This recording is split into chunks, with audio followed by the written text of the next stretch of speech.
കോഴിക്കോട് മുക്കം മുസ്ലിം ഓർഫനേജിലെ അന്തേവാസികൾക്ക് വിരുന്നൊരുക്കി Calicut football club. Football താരങ്ങൾ കൂടിയതിന്റെ സന്തോഷത്തിലാണ് ഓരോ കുട്ടികളും.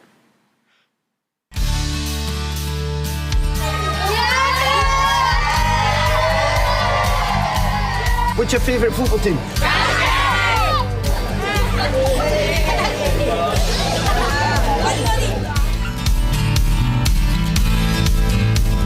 സൂപ്പർ ലീഗ് കേരള ഫുട്ബോൾ ടീമായ കാലിക്കറ്റ് എഫ്സിയുടെ വിദേശ താരങ്ങളും കോച്ചുമാരുമാണ് തിരക്കുകൾക്കിടയിലും മുക്കം മുസ്ലിം അനാഥാലയത്തിലെ കുട്ടികൾക്ക് വിരുന്നൊരുക്കിയത്. കേട്ടും കണ്ടും പരിചയമുള്ള താരങ്ങൾ നേരിട്ടെത്തി തങ്ങൾക്കൊപ്പം ചെലവഴിച്ചതും ഭക്ഷണം കഴിച്ചതും കുട്ടികൾക്ക് അവിശ്വസനീയമായി. കേരള ബ്ലാസ്റ്റേഴ്സ് മുൻ താരം ബെൽഫോർട്ടും ഗാന, സെനഗൽ തുടങ്ങിയ രാജ്യങ്ങളിലെ 5 വിദേശ താരങ്ങളും മറ്റു സഹകളിക്കാരും വിദ്യാർത്ഥികൾക്കൊപ്പം ഫോട്ടോ എടുത്തും പാട്ടുപാടിയും വിരുന്നിന് മാറ്റുകൂട്ടി.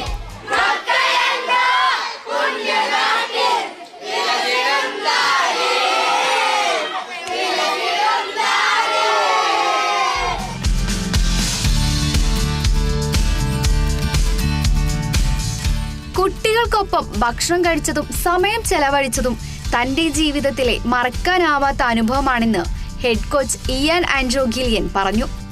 I'd just like to thank the management for putting on all the food, and it's been a marvellous cultural experience here, not just for myself but for the football players and staff in general.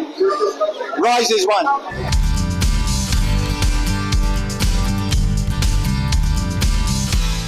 മത്സര ചൂടിനിടയിലും ഇതുപോലൊരു നന്മ പ്രവൃത്തിയിൽ പങ്കെടുക്കാൻ കഴിഞ്ഞതിൽ സന്തോഷമുണ്ടെന്ന് team സഹപരിശീലകൻ ബിബി Thomas പറഞ്ഞു. MMO ഓർഫനേജിന് Calicut എഫ്സിയുടെ പേരിൽ വളരെയധികം നന്ദി പറയുകയാണ്. ഇവിടെ ഒരുപാട് മക്കളിവിടെ ഉണ്ട്. അവര് നമ്മുടെ ഇന്നത്തെ ഗസ്റ്റ് ആണ്. നമ്മൾ അവിടെ ചെന്നിരിക്കുന്നു. അവർക്കും നമ്മൾക്കും ഒരുപോലെ മനസ്സിന് ഒരു സുഖം തരുന്ന ഒരു മുഹൂർത്തമാണ്.